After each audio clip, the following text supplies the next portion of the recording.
What's up and welcome in, y'all. You found yourselves locked on Bulls. I'm Matt. That's Big Dave. Up ahead on today's show, wanted to get to a few more thoughts about the Bulls win over the Celtics from Monday night, particularly the game of Lonzo Ball. Some of the things that Dave and I have noticed with Lonzo's game as a new member of the Chicago Bulls this season. And then we'll spend the back end of the show getting y'all ready for this home and away mini series against the Philadelphia 76ers, currently 5-2, nipping at the Bulls' heels in the Eastern Conference. Bulls in Philly Wednesday night, then play the Philly again back home at the UC a couple of days later. So that's all ahead on a fresh Locked On Bulls. Let's go.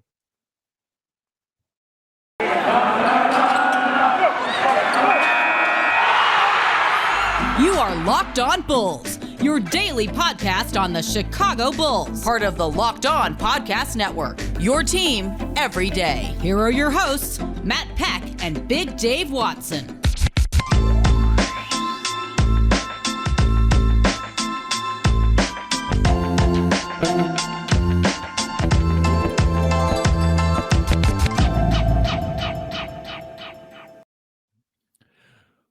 What's up and welcome in to Locked On Bulls, part of the Locked On Podcast Network, your team every day. I'm Matt Peck. You can follow me on the Twitter machine at Bulls_Peck.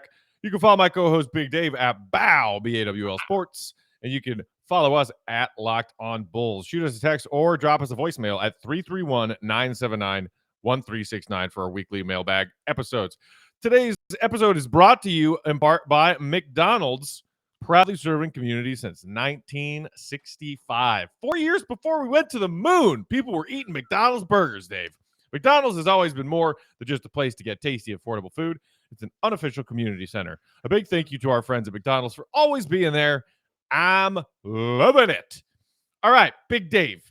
Final thoughts on the Bulls-Celtics game, which, by the way, again, how fun was that? How fun was that? So much fun. You know, one of my final thoughts, Matt, is that win set a franchise on fire. The Boston Celtics imploded, and it's leaked out. And I mean, the Marcus Smart stuff that's come out, the Jaylen Brown and Tatum, declining to talk afterwards. I mean, that's all people want to talk about today is that. But all we're going to talk about is the 6-1 Chicago Bulls, baby. Yeah, that Bulls win may have set the Boston Celtics franchise on fire. I think it set the Bulls fan base on fire in a good way. Man, listening to sports talk radio Tuesday morning in this city, I was like, I can't remember the last time everybody was talking about the Bulls on a Tuesday morning in a positive way, and everybody on a Tuesday is already like, the hell with the Bears. What do we play? Pittsburgh on Monday night? Yeah. We want Justin Fields to be good, but the team sucks. Cool. Yeah. Let's talk about the Bulls. It's crazy. Like, we do this every day because this is a Bulls-specific podcast, but hearing the way that the city, after just 7 games, is already starting to vibe, because you and I know this, Big Dave, when the Bulls are watchable, let alone looking like a serious threat, this city rallies around their beloved Bulls. We wanted to touch on a few Lonzo Ball thoughts, and I'll say this and then toss it to you, Big Dave. I saw a lot of people on Twitter on Monday night saying, like, kind of an off night for Lonzo, not a great night, not having an impact on the game. He did also have some tough time on the defensive end. We've admired him for his defensive presence so far. He got cooked by Tatum a number of times, but hey, you know who else gets cooked by Tatum? Like everyone in the league. But 12 points, including 4 of 6 from downtown. We've seen several of these nights now where Lonzo, even if he's not like running the offense in ways that maybe some Bulls fans thought he might, is still putting his imprint on the game offensively. But here, to me, was his key of the game. Okay. Down the stretch of that fourth quarter where the Bulls are making their run, and it seems like every time the Bulls need a rebound or to grab a loose ball, it was going the Celtics' way earlier in the game. Lonzo Ball came down with a few huge rebounds while the Bulls were making that run to steal this game in Boston, and that is an underrated part of Lonzo's game that I am loving, especially when you think about this rebounding by committee that the undersized Bulls are going to need to do pretty much every night this season. The game within the game is what Lonzo Ball thrives at. you watch his IQ on that floor, Matt, and it's something to behold. Like you said, you look at the numbers. If you're just looking at the numbers of him, you're like, oh man, he didn't have a good game. And like you said, he struggled, like everybody did, honestly, in those first 3 quarters against the 2 best players on their team. The fourth quarter, though, Matt, is what I wanted to get into when I talked about Lonzo Ball, because he did this on both sides of the ball. The things that he did, guys, like, I can't stress it enough. And I'm so glad I got this platform with you to talk about this, because I really was talking to myself and breaking it down on my television myself. You So never there was have to talk to yourself, Dave. I'm here. So are all of the Bulls fans that listen to this podcast. Thank you very much. Thank you very much. But I was just so excited. There was a play, the DeMar DeRozan 3-pointer that he hit from the corner. The second one, by the way, that he hit from the corner. Lonzo, first of all, tries to come get the ball, something that people complained about him not doing, including myself in that Knicks game, that he didn't go and try to go get the ball. He tried to go get the basketball out of Zach LaVine's hands, to the point him and DeRozan both went to get the ball, and he gave it to DeRozan. What does Lonzo do? He goes back to the other side of the court. The play's setting up. You can watch it. It's play setting up. Lonzo makes a beeline to the free throw line, and he fakes like he's setting a pick on the player. He fakes like he's setting one. So a player sees that, and he's reacting to that. But Lonzo knows he's not setting that pick. Lonzo doesn't set that pick. He continues out to the elbow. When he gets to the elbow, he gets the ball.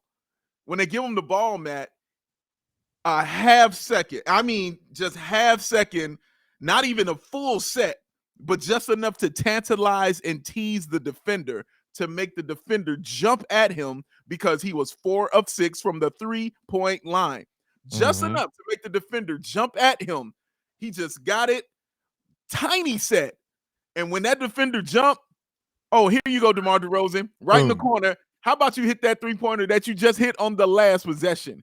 And this time, it's in plenty of time, and this time it counted. Cash money. On the defensive end, Matt, you talked about struggling against Tatum and Brown. That's what we just talked about. Top of the key, Tatum has the ball. Lonzo's on him. And he's on him. They try to run the pick. Lonzo is the guy who we've seen all season long. Not a dude who you can just pick that easily. Right. Okay? Yeah. So they try to run the pick on him. Doesn't work.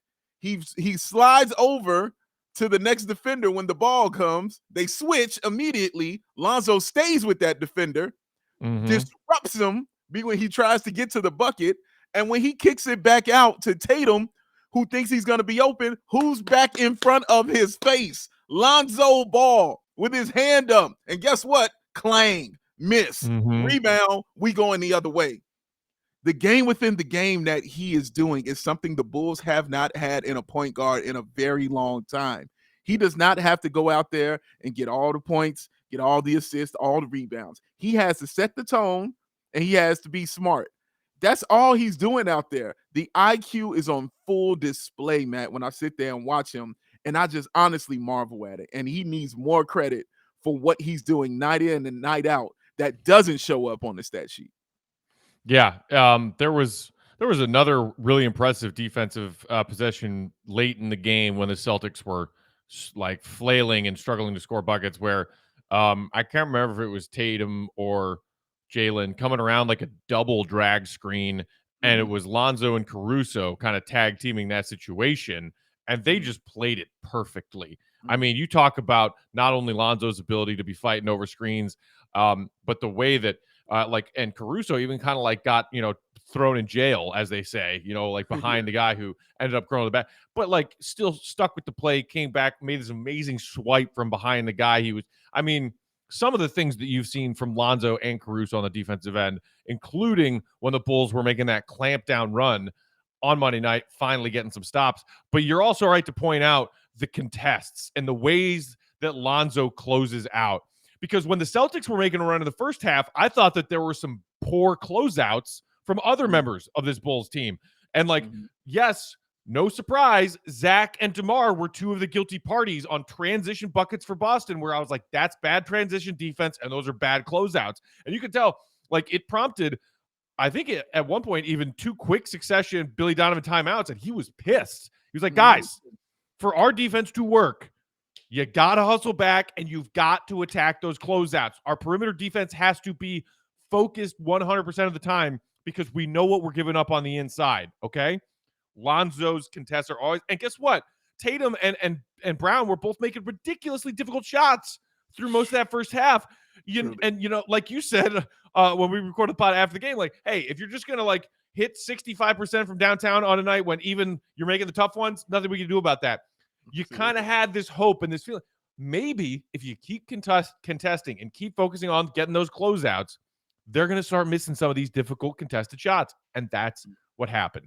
So, yeah. And the stuff you said, too, about the game within the game. I mean, to me, it's all about the way Lonzo understands space on the floor and where he can find his teammates in advantageous spots on the floor and where he needs to be on the floor in order to manipulate the defense to make those spaces available. It is really pretty to watch. It's so pretty to watch. It's so pretty to see. And I'm so grateful to have this now on the team. You know what I mean? It's just so much fun. Like I love the way he can contribute early or late. He realized and he doesn't force anything. Like those threes that he took were all in rhythm and they were all needed and all necessary. And it seemed like he was like, okay, I'm not getting these shots anymore. What can I do now? All right, how about I get these rebounds in the fourth quarter and help out on these 7-foot tall people and box out a little bit better, and body up these guys. The game within the game that he's playing is mind blowing and it's just so much fun. And I want to say this, because I know we got to go to break. This is on another level, another topic. Back to Vooch. When people complaining about Vooch and complaining all these things that he's saying, watching the IO in the press conference, Matt, when he talked about, when they weren't playing well and things weren't going good, he said when they all got in the huddle, guess who was the one yelling at them, telling them they need to play better and get these shots in and be better on the defense? Guess who was the one yelling at them saying that? Nikola Vucevic, all right? It pays dividends to have an all-star on your team like Nikola Vucevic. Pay attention, people, and just embrace this. We got this man on the squad. It's paying dividends. 6-1. 9 assists Monday night, y'all. 9 from your starting center. Double.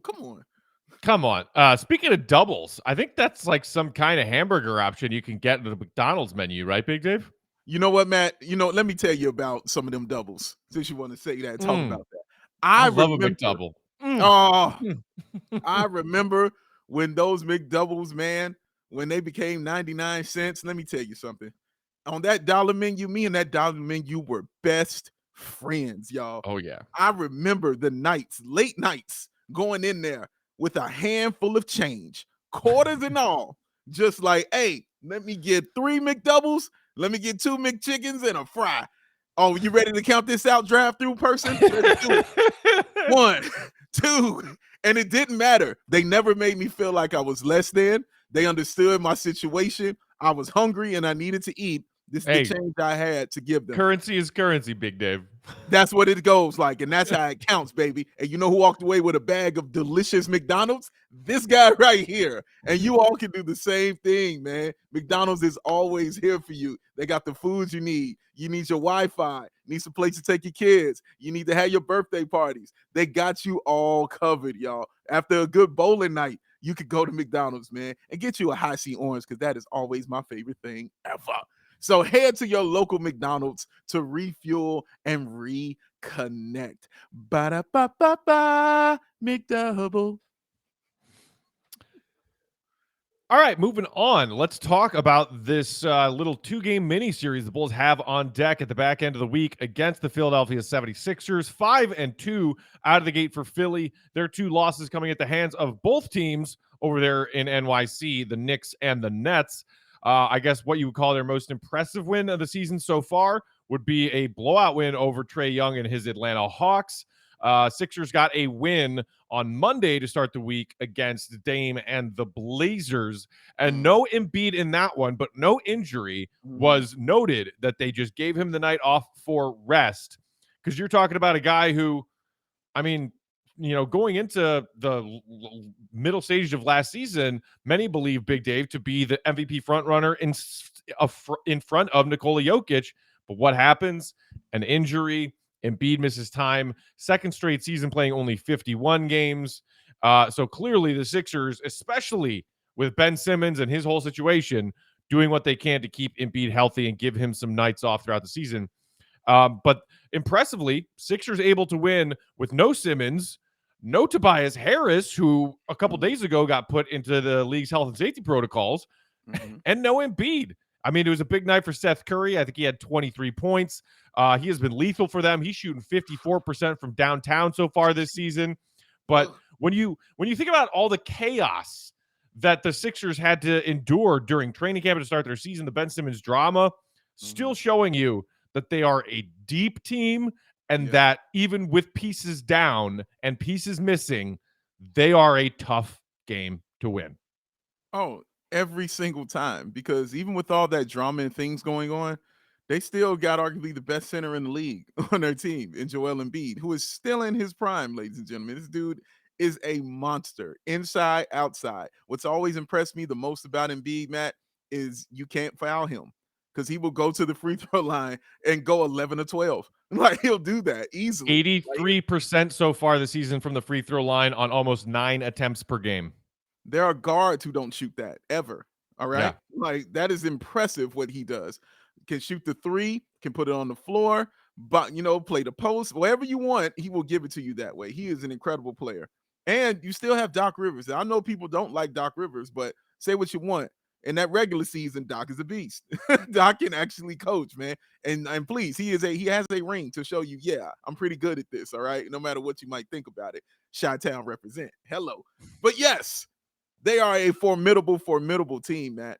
I liked the fact that Curry is getting this love and acclaim because if you talk to his family, they always said he was the best shooter. if you ask them, they were like, he is the best. I'm like, this dude, have you seen the other one in Golden State? This dude is better.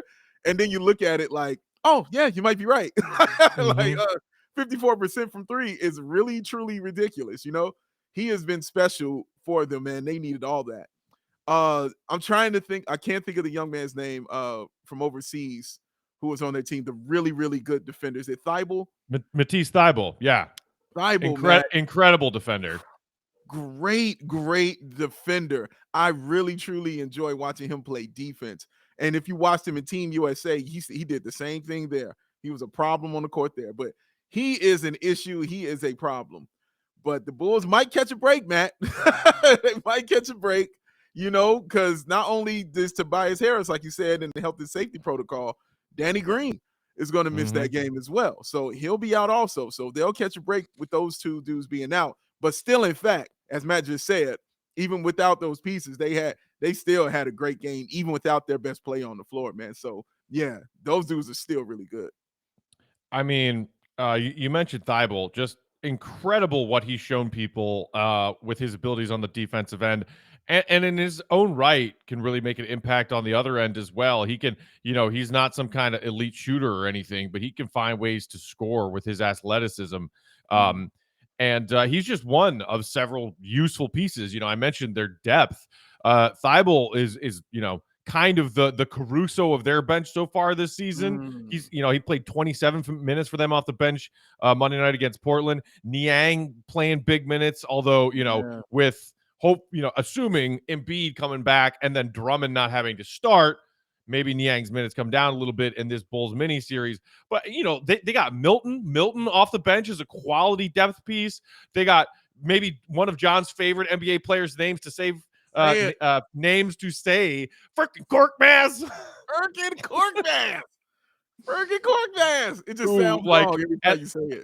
It seemed like every time the Bulls and Sixers played over the span of outsiders, just lit us up for whatever reason. Crazy on But I was looking at their numbers, recently, and it was kind of interesting. And then, obviously, the other big piece that they have really put effort into developing, and he is impressing a lot of people, is Tyrese Maxey. I mean, that guy looks awesome. Goodness. Yeah. Embiid's numbers, and small sample size, just the first 7 games of the season, while he is still very efficient getting to the free throw line, as you mentioned, 9 attempts per game, 83%, his shooting numbers from the field are down, and down significantly so compared to last season. Last season, this is just ridiculous, 51.3% from the field for Joel Embiid last season. And that's with a big man who started shooting a lot of threes. Some centers who all they have are layups and dunks, like, oh yeah, 60%. No, he shot almost 52% from the field with a hefty dose of threes. This season so far, that's dipped down to 43% from the field. His three ball also so far this season not falling at quite as high of a rate as last year. 37.7 from behind the arc last year for Joel Embiid. 34.8 out of the gate so far this season. And then here's the really baffling thing to me is that knowing Simmons is out, knowing, that you got Tobias Harris missing some time, knowing that they've been kind of juggling some things, his usage percentage is down 4% from last season. Joel Embiid's usage percentage last year, 35.3%. That is massive. That's one of those numbers where you say, oh yeah, that's an MVP candidate player. 35%. Still a significant number, 31.3%, but a big drop there, Dave. So, maybe it's a share the wealth thing. As I mentioned, the Sixers are trying to keep Embiid healthy, preserve Embiid, and, maybe taking away, just like shaving off a little bit of his minutes on a nightly basis, trying to find ways where Embiid doesn't have to do everything. So if in fact, whether it's because he's traded, he's not mentally ready, as he has stated, or it's an injury, they do not have Simmons this season, they have something left in Embiid's tank by the time they get to the playoffs. Yeah, man. And I mean, the reason he wasn't playing was just a rest day. There was nothing wrong with his knee. They were like, let's just give his knee a rest. You know what I'm saying? Let it rest up. And so the fact that they can still win without him and still be formidable without him or Ben Simmons on the floor, it says a lot about that team and how well coached they are. Because I promise, man, when that dude is out there, he is a problem, man. And you watch him and I'm like, yeah, no way that's going in. It's too slow. Cash. No way that's going in. Somebody's gonna steal that ball from him. Crossover, fadeaway, cash. Every time. Like, it's just so impressive. And then you look up and he's got 35 and 17 in like the late third quarter. And you're like, what happened? He's so amazing to watch. But I do like the fact the Bulls this season, as opposed to previous, actually have a center we can actually go up against him with. Actually, two centers now we can go up against him with. I'm sure we'll get into him in the second segment. But yeah, man, like Embiid is just a really special player. And shout out also, Matt, to Andre Drummond, who I did not think would be any kind of real true help for the Philly, because the history with him and Embiid. They were not fans of each other. Right. So I didn't see how that would work with all the chaotic things going around that team. But he has been solid for them, man, averaging close to 10 points, I believe 7 rebounds, about 18 minutes. He has been real solid for them, man. So shout out to Andre Drummond and how he's playing with Philly. Man, good for Andre Drummond. Like, I just thought that guy would spend literally his entire career languishing on bad Central Division teams. Like, I just thought that was written in the stars for him. Yeah. That's always who Andre Drummond was. Oh, I can get 15 and 10, or in his prime, 20 and 15 in a losing effort for the Cavs or for the Pistons, or that's what I do. My name's Andre Drummond. Okay, we gotta peddle some more products. But on the back end of this break, I want to talk a little bit more about what Philly is doing well as a team so far this season, and ways in which the Bulls, you mentioned Vooch, and how the Bulls and their bigs might try and slow down Embiid. We'll talk about that a little bit more too after this break. Guess what, y'all? What's that? They finally sent us some new Built Bar ad copy. Aren't you so happy? Shut your mouth. We still have to peddle Built Bars to you guys, but there's a fresh script. I honestly yelped with joy when I saw it when I logged into our ad calendar the other day, because the last one was, I think, from the 1970s. Built Bar wasn't even around in the 1970s. That's impressive. Here we go. It's a holiday-themed Built Bar ad read. Aren't you so ready for it? Am I? Tell you what, Big Dave, I love Thanksgiving. You know me, eating too much, that's kind of my thing. Football, also one of my favorite things. Fact. All of the good foods, the good treats, and plenty of them. But maybe, just maybe, you want a yummy dessert, but one that isn't so full of calories and sugar. It's the perfect time for Built Bars, y'all. Built Bar is the new holiday dessert. Feast on something delicious and feel good about it. One slice of pie has upwards of 300 calories, and that's on the low end, depending on the type of pie. Most Built Bars, only 130 calories, at most 180, and only 4 grams of sugar, with plenty of protein. Replace that coconut cream pie on your Thanksgiving dessert table with a coconut Built Bar, or go for a raspberry Built Bar instead of that raspberry slice of pie. Lots of good flavors to replace any pie that you may be eating on Thanksgiving. They're low calorie, they're low carb, they're low fat, they're high protein. Simple. Covered in 100% real chocolate, too. Built Bar is a great option for when you're hungry. And if Thanksgiving isn't coming fast enough, it's only November 3rd, go for a Built Bar or 2. Get a box. Share some of at your family gatherings. It'll make things less awkward. Maybe your drunk uncle shut up, shove a Built Bar in his face. See if that'll help. New surprises all month long. Limited time flavors arriving at Built.com regularly. So check that site, Built.com, often. Still available right now. The mystery flavor Built Bar, which if you guess correctly, you might win a prize. The paranormal pumpkin for all of you autumnal people. Still available. The blueberry muffin Built Bar. Limited time. Still available. There's nothing like a Built Bar Black Friday too, Dave. Mark your calendar, because them Black Friday deals at Built.com will be huge with all sorts of fun surprises. So go to Built.com and use promo code LOCKED15 every time you order to get 15% off that order. Promo code LOCKED15 for 15% off at Built.com. Who needs pies? Oh, my God. That was amazing. Look, who does pie? You don't need pie, but I know what you need to do. You need to head to BetOnline and put some money down, because the way the Bulls are playing at 6-1 when they play the Philadelphia 76ers, that is going to be a game that not just us are watching, but everybody is looking at. So what you need to do is go to BetOnline and use their new web interface, and more props, more odds, and more lines than ever before, because it remains your number one spot for all that basketball and football action this season. So head to that site, get your mobile device, get your desktop, whatever you want to use. Sign up today and get your 50% welcome bonus on your first deposit. Now make sure you use that promo code LOCKED ON. That is locked on to receive that bonus. Basketball, football, World Series baseball, NHL, boxing, UFC, your favorite Vegas casino games. Don't wait. Take advantage, man.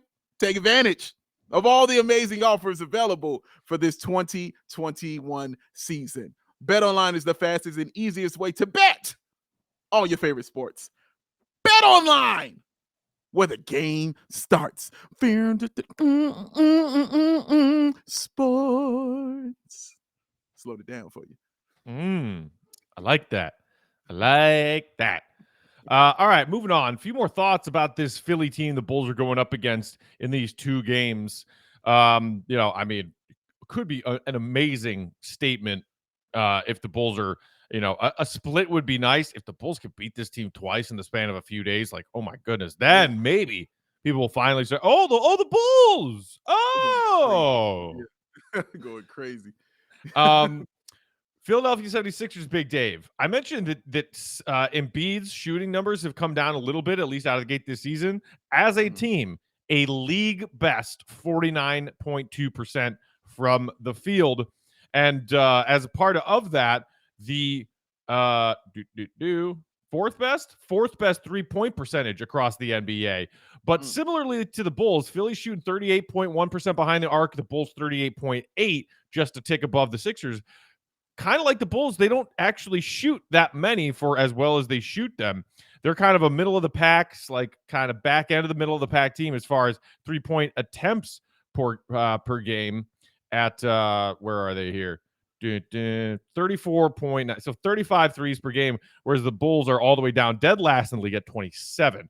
But, those are things that I think we can feel confident in if the Bulls continue to play that perimeter defense. If we continue to see those closeouts like you were talking about with Lonzo at the beginning of the episode.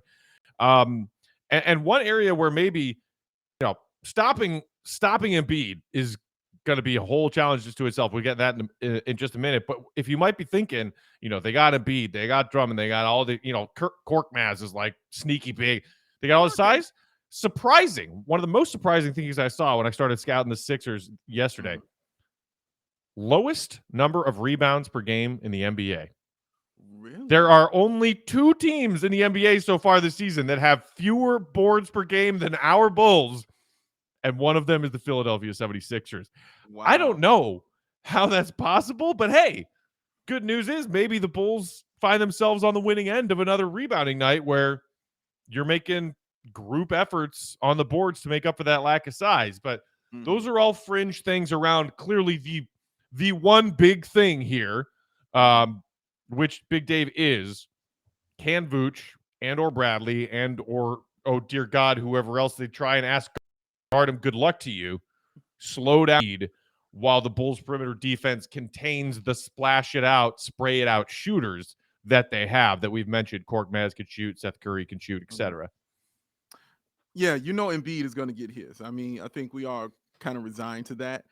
Of course, you don't want him to go super crazy on you, but he's a great go crazy on you. Yes. But yeah, you want to try to contain him in that, and I think the best ways to do that, especially with Vooch, Matt, is for Vooch to score. To finally kind of get off the schneid, as they say, and start getting his get those points up, because it's not like he's forcing shots or anything. He's just missing shots that we just normally expect him to hit, and the Bulls offense is going to go to him early and often. So they're going to run those pick and rolls. There's going to be quite a few pick and pops. There's going to be some trailer threes, so he can get involved and kind of neutralize that way.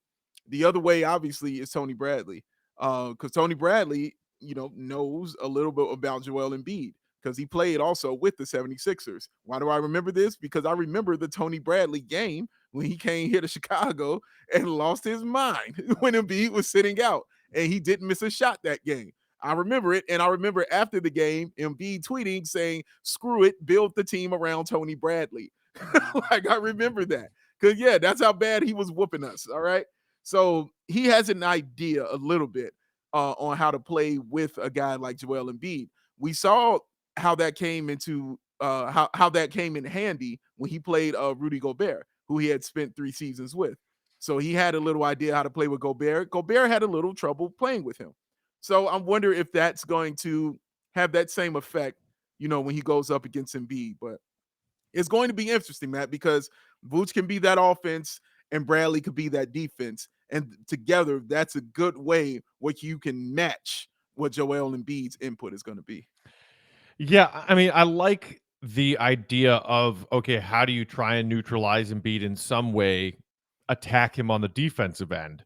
Maybe if Vooch is aggressive and you look to get Vooch going early, maybe you get Embiid in foul trouble. Maybe you get 2 quick fouls on him and he's got to take an early seat and he is not mentally checked into the game from that point on, or at least for a large stretch where maybe the Bulls can capitalize on his absence on the floor. And then I kind of think about it in more realistic terms. And look, Vooch ain't no slouch, and we both believe in his all-star scoring abilities and the fact that he's going to come out of the shooting slump. And as every smart NBA player, experienced player, vet, retired NBA player who talks about has said, if a player's in a slump, what you need to do is shoot until you shoot your way out of it. That's how it works. Vooch can do that if he's going to try and be aggressive. But here's the thing. I see a much more likely scenario, which is that Embiid gets Vooch in foul trouble, because Vooch, no disrespect, ain't some amazing Embiid stopper. He's not. I think the likelihood of Vooch picking up 2 early fouls is a lot greater than if he's trying to attack Embiid and get Embiid in early foul trouble. Not to say that you still shouldn't try to maybe make that a part of your strategy, or if you're Billy Donovan, by getting Embiid in foul trouble. But look, Embiid is a 3-time all-defensive team member, okay? And when you saw Vooch in the Celtics game on Monday night, in this last string of games where he seems to maybe be a little shaky mentally, maybe not totally confident in his game. That man has a high dribble, and he has been turning the ball over left and right. So that is kind of like a little bit of a red flag to me. If you're like, okay, let's just attack Embiid, maybe get him in foul trouble, maybe frustrate him on that end to take him out of his game offensively. I'm not saying I don't have faith in Vooch long-term, because I do. I'm saying for this particular matchup, all defensive team thrice Joel Embiid. Okay. And Vooch, whose dribble is like the most shaky thing in the world right now. And you could see the Celtics were going at him anytime he even thought about putting the ball on the floor on Monday night. That's true. I'm looking at their head-to-head stats, what they are head-to-head against each other, and it kind of mirrors what we were just saying as far as how you can neutralize it. Because Embiid is averaging 22 and 11 and 3 assists, and Vooch is averaging 19 and 10 and 4 assists. And that's kind of what I mean in that, you know what I'm saying? As far as, Vooch scoring to kind of neutralize what he's doing, because he's going to get it. Like, I think of when Michael Jordan would play the Cavs way back in the day, and Jordan would play against guys like Ron Harper. And Mike if Mike had 45, Harp had 38. Like, it was kind of like that, We knew what Mike was going to do, but that's the only way you could kind of compete him, because you're not going to defend him and stop him like that. But I think your point is a little different in this, because like you're saying, Embiid is a great defender. You know what I'm saying? On top of all that, you know what I mean? And we know Mike's a great defender as well, incredible, special. But that's the only way you can neutralize those kind of guys, is you have to score. You have got to put the ball into the basket for him. Now, also what I have to look at in these head-to-head stats, Matt, is Vooch was probably the focal point of the offense during that time as well. Right. I'm guessing most of their head-to-head matchups is when he's on a pretty bad Orlando team that runs everything through him. Correct. Exactly. Because it was 11 games they played against each other. So, and I'm like you said, majority is with Orlando. I wonder what that's going to look like here. You know what I mean? Because it's not on him anymore. We run a lot through him for sure. You're running your offense a lot through Vooch, but it's not on him and permeated on him to have 19 points. Like, think about that.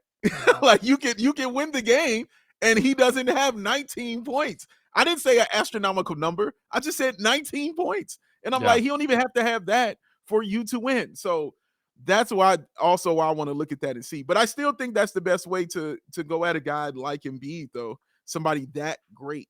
If they're going to score, you got to use what you do best. And what Vooch does best is score the bucket. So let's see if he can get that going.